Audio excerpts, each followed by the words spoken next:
Lending a helping hand. Refugee resettlement agencies support Minnesota's refugee community during COVID-19 pandemic.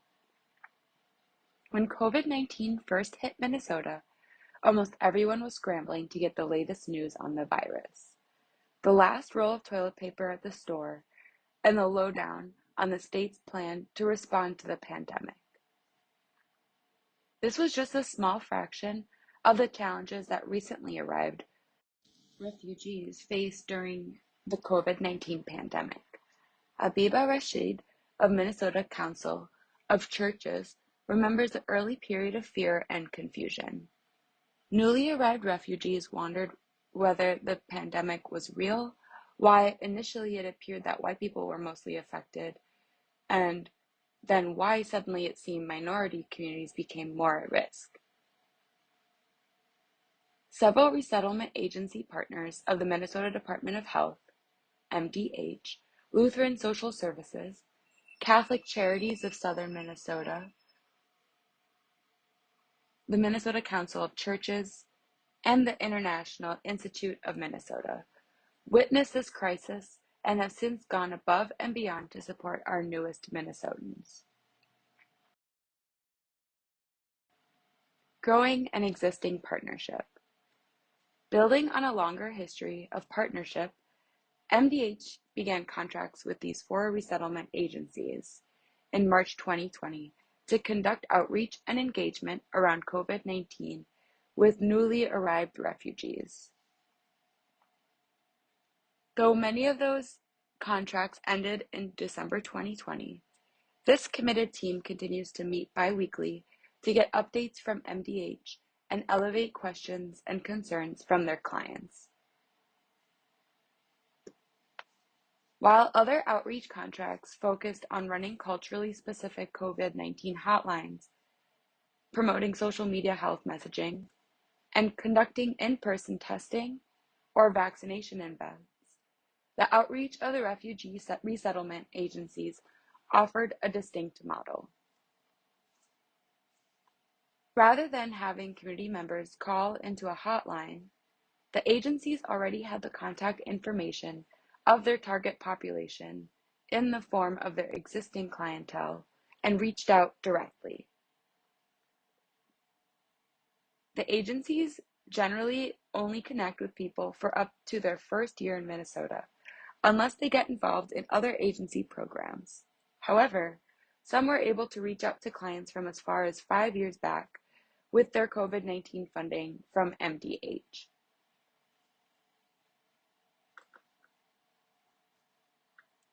Having prior relationships with communities often under-resourced in the best of times, let alone in the midst of a pandemic, proved essential to getting crucial health information, resources, and support services to Minnesota's refugee community.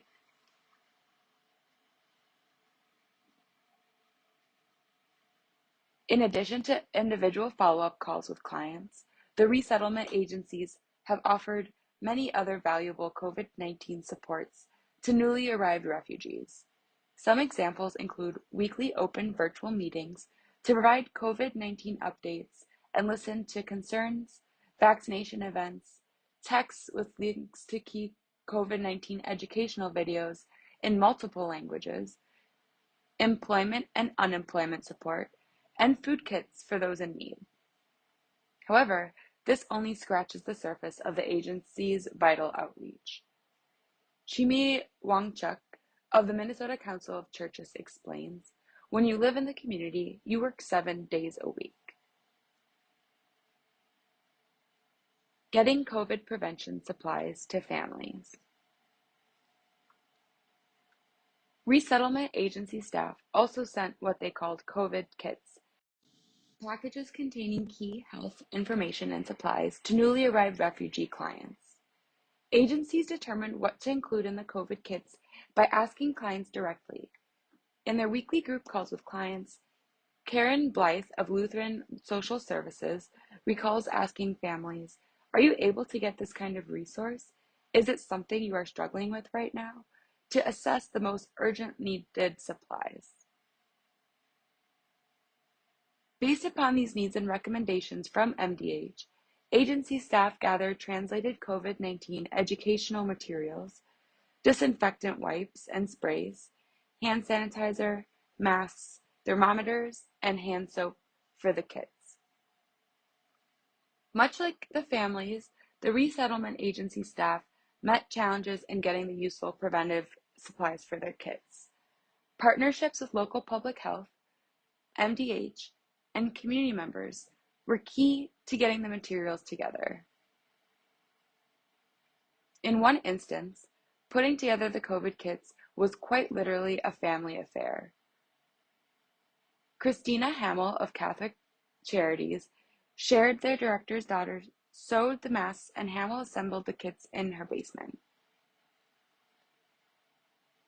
In a moment of cultural humility, agency staff quickly realized that you could not just send family supplies without proper explanations about how to use them. For instance, many families were unfamiliar with how to use a thermometer and needed guidance on what to do if they did run temperature. Additionally, staff provided more detailed instruction on how to use disinfectant wipes and spray, which many did not realize needed to dry fully before the surfaces were considered sanitized. Overcoming myths and misinformation. Even though staff developed trusting relationships with their clients, misinformation has proved to be one of the greatest hurdles to overcome. It has been a struggle for us to give messaging and hope that they trust us enough to go forward, even though other family might be whispering in their ear something different, remarked Christina Hamill of Catholic Charities of Southern Minnesota. Similarly, Chimmy Wangchung recalls the impactful role of social media, saying, "There are people who appear as doctors or scientists, researchers, and are telling people all these bad things about the vaccine especially."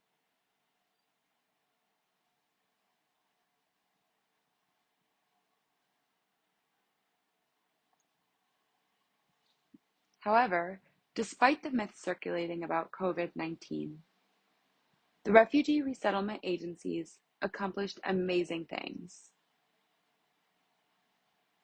They distributed key safety and hygiene supplies to their clients, listened to their needs and concerns, fiercely advocated for MDH to address these needs, and provided factual and non-judgmental information about how refugee families could protect themselves and others from COVID-19.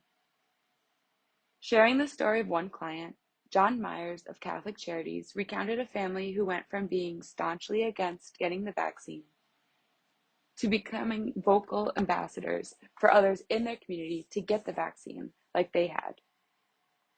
In these cases, we've seen them walk through that whole journey and then become advocates, and that's been a very rewarding experience, he reflected.